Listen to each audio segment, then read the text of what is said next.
एक दिन भगवान अपना लोक छोड़कर धरती लोक पर उतरे, बिना कोई शंख लिए, बिना किसी चतुर्भुजी रूप धारण किए, एक आम इंसान बनकर वो उतरे एक कलयुगवासी के पास, जिनको उन्होंने बनाया था किसी एक खास मकसद के लिए, और कहा कि बेटा चल वापस चलते हैं। उस कलयुगवासी ने पहले उन्हें देखा और देखकर मुस्कुराए और पहचान भी लिया, लेकिन उन्होंने थोड़ा सोचा और कहा कि भगवान नहीं, अभी नहीं, अभी थोड़ा काम है, थोड़ा रिश्ते निभा लूं, थोड़ा बच्चों का फ्यूचर सेट कर लूं, घर बना लूं, पैसा कमा लूं। और भगवान मुस्कुराए और मुस्कुराते हुए वापस चले गए। फिर एक बार भगवान दोबारा धरती पर उतरे उसी इंसान के पास और कहने लगे बेटा आप चलें। इस बार वो इंसान फोन में बिजी था और थोड़ा काम में उलझा हुआ था, और इस बार इंसान चिड़चिड़ा भी था।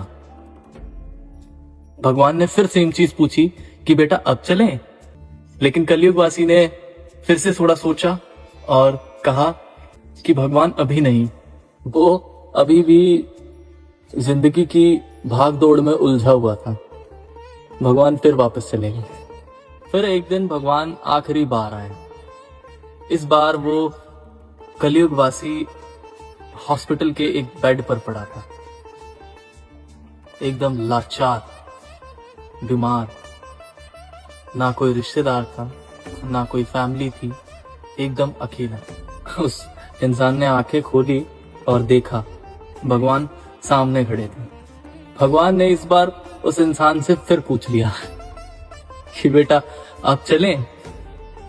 इस बार वो इंसान उठा और उठकर भागा और भगवान के गले से लगकर रोने लग पड़ा, और रोते हुए भगवान के चरणों में गिर पड़ा और कहने लगा भगवान मुझे माफ कर दो, मैं अधम पापी समझ ही नहीं पाया कि ये सब सिर्फ एक पल का था, कुछ भी अपना नहीं था जिसे मैं अपना मान के बैठा हुआ।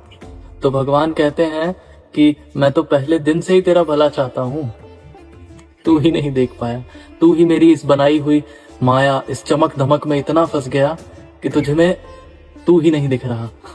और अंत में उस कलयुगवासी को भगवान ने गले से लगाया और उन्हें अपने साथ अपने धाम ले गए, जहां ना किसी प्रकार का मोह था, सिर्फ शांति और जन्म मरण के बंधन से मुक्ति थी।